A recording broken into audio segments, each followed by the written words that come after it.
So as you can see here from this tweet on the screen, today we're going to be talking about your CS2 investing ideas, talking about the best and worst ideas that you guys came up with, and I'm going to be giving my thoughts and opinions on them. Recently, we've been doing this quite a bit on the channel. I think it's really fun. It's interesting. It's kind of like a brain exercise for me to understand and break down and go through your guys' investing ideas, and I do also think it's always good to get outside of your own bubble and hear what other people in the community are doing, because obviously sometimes the community is doing weird stuff or incorrect stuff or stuff that sucks, but every once in a while, obviously, people are doing some good stuff and are onto some really cool ideas that are going to maybe be the future really good investing ideas. So you can, hear from other people and find out what you like, don't like, and then use that as further information to hopefully make your own better decisions later on down the line. So this is a series that I definitely like doing, and the videos have done pretty well so far as well. So that's what we're going to be doing today. But of course, first, just want to mention real quick, if you are looking to sell any of your CS2 items and turn them into cold hard cash or crypto or any other payment method, you should definitely hit me up over on Twitter. It's going to be the first link in the description below.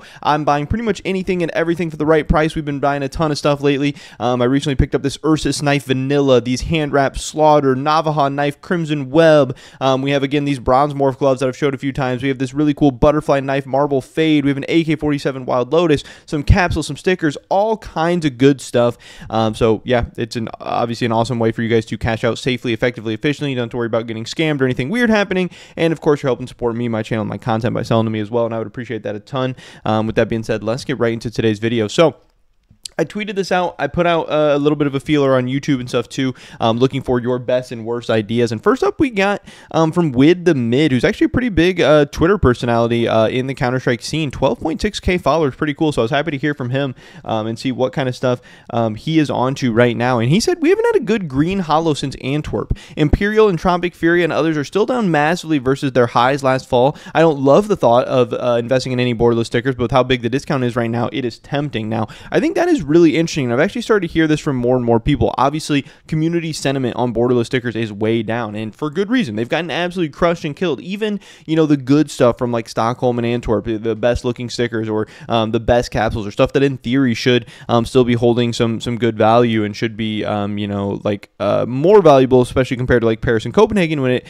looks good and has lower quantities and supplies and all that stuff. But as more and more borderless stickers come out, obviously people aren't as hyped up or as excited, and the solve continues, and they don't know if Valve's going to put out more borderless stuff. There's just so much risk and uncertainty, and a lot of the excitement around borderless stuff has gone away or washed away or whatever. But there is some people still saying, because there's really two types of investors, even in all things, in crypto and in the stock market and everything. There's people who ride the trends and buy the stuff that's hot right now and try to eke out the last little bits of profit of the stuff that's already gone up huge. And then there's the contrarian investors that try to buy the stuff that people aren't hot on right now that could still be good in the long term. They try to buy the dip on stuff, and honestly, those people, if they make the right picks and if they make the right calls, those people end up making more money in the long term. There are some contrarian investors out there right now who are looking to buy the dip on borderless stickers, especially the good stuff, especially the old stuff, in hopes that it could, skyrocket in the long term. And I honestly don't hate it. I think there's some really good stuff from Stockholm and Antwerp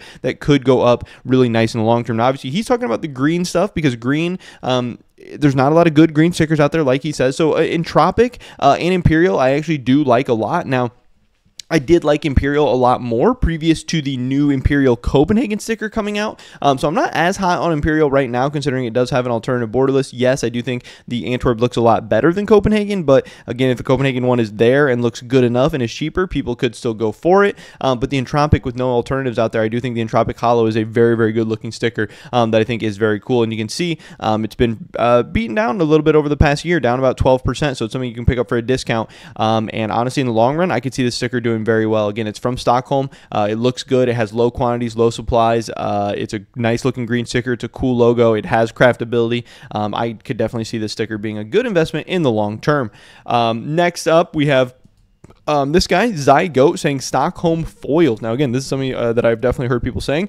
Foils have also been hit pretty hard. They have been down. They are borderless, but foils is something that we do not have alternatives for. Foils, we don't have borderless foils even in Antwerp, but neither in Paris or in Copenhagen or whatever. So there are some definitely very cool Stockholm foils out there. And again, Stockholm is a very good looking set. It has the lowest quantities and supplies of any of the borderless sets, obviously other than like Cattle 14 or whatever. And foils are something that are are unique to them and should continue to be unique going forward, or at least it seems like it. So you have some options here. You have like Mouse, who, yes, Mouse has a ton of stickers in the game right now, but none of them being foil, so maybe they could be a big opportunity. The Sharks foil is one that I definitely like a lot. This is a unique borderless sticker and a unique foil as well. Very, very cool sticker. I don't know how this one's done like in the past year.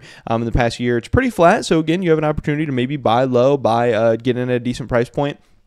Once again, Entropic. I think the Entropic Hollow looks cool. I think the Entropic Foil looks cool. Again, you're getting a unique green sticker. And then also Tyloo. I don't think you can ever go wrong with Tyloo stuff. Picking up something like a Tyloo Foil could also be very, very cool. So, again, this is another idea that I definitely rock with, that I definitely like. I can definitely understand because foils, even though new foils haven't come out, foils have still been beaten down in price, and they are unique, and it doesn't really seem like we're getting more of them.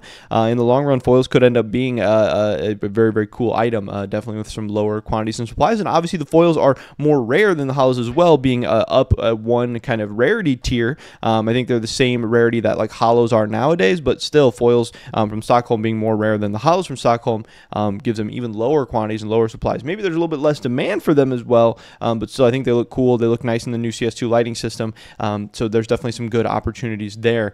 Next, I put out this feeler on YouTube. Send me your current CS2 investing ideas, best or worst, could be used for an upcoming video.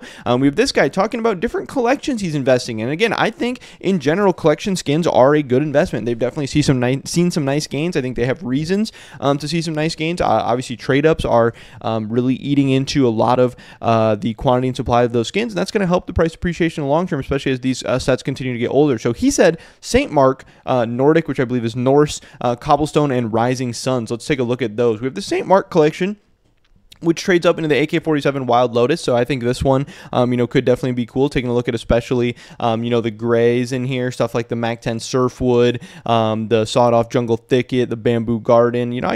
I could see this. That probably wouldn't be my first choice for a collection, but there are definitely some cool stuff in here. The Midnight Lily, the Wild Lotus, even the Glock 18 Synth Leaf is a pretty cool skin. So you have some good options to trade up into here. Again, like I said, probably not my first option, but I could definitely see some of these grays, some of these light blues being a pretty good, solid overall investment. Next up, we have the Norse collection, obviously with the Gungnir. This one you probably can't go wrong with. You have the Emerald Yarmungandr, you have the Astral Yarmungandr, you have the Gungnir. So definitely taking a look at some of these grays. Obviously trying to find the best ones or whatever. I don't know exactly which ones are the ones that are the most attractive, but definitely looks like the Galil Tornado, the MP7 Scorched, the SSG Redstone. These seem to be pretty good options. Even into the blues, the Moss Quartz, I'm sure is a good one. The USPS Pathfinder, you have some cool options here. But yes, trading up into the Gungnir, which is kind of always battling back and forth with the Dragon Lore for the most expensive or best op in the game. You probably can't go wrong there. That team, I'm sure that's always going to be a pretty decent option. That Flame Jormungandr actually looks pretty decent as well. But yes, just that Deagle and that Gungnir being there, this is always going to be a good collection. Cobblestone collection, don't really need to say too much about this. The Dragon Lore, trading up into it, obviously it's going to be crazy, but obviously this one is old and a ton of people know about it, so the grays are going to be more heavily invested into. There's going to be more competition for this one, but yes, you can never go wrong with the Cobblestone collection and investing in the filler skins there. And then he also said the Rising Sun collection up into the Akibar Accept, into the Hydroponic, the Daybreak, has the Sunset Storm here too, so there's definitely some cool skins. Again, this one I'm maybe not as hot on. I would personally be going for trading up into the Blue Phosphor. I really like that collection. I believe that's a Control collection, but I do think overall finding good collections with skins that you like and buying the skins that trade up into it, that's a pretty sound investment strategy. So I actually agree with this one. I think this one's pretty cool. I think this guy's definitely onto something good there. Agents and Patches, you guys know I love Agents and Patches. They're up really big over the past year, so maybe it's not the best time to buy in, but maybe they're just going to keep going up. I don't know. I do like Agents and Patches though.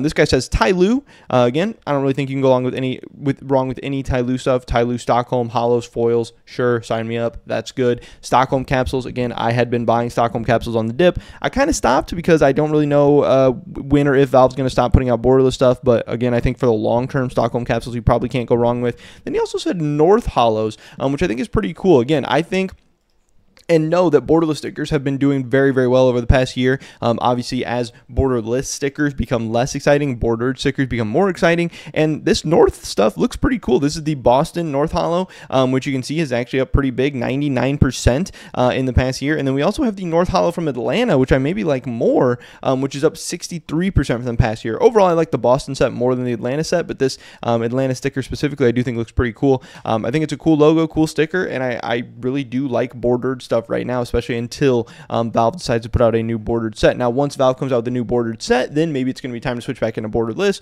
But I think riding that trend of buying bordered stuff right now and having it continue to go up every time Valve puts out a new borderless set isn't a bad strategy. So finding the good bordered stuff you like this guy likes North Hollows, sure, sign me up. I think it's a good idea. I think people so far in this video have had a lot of good ideas.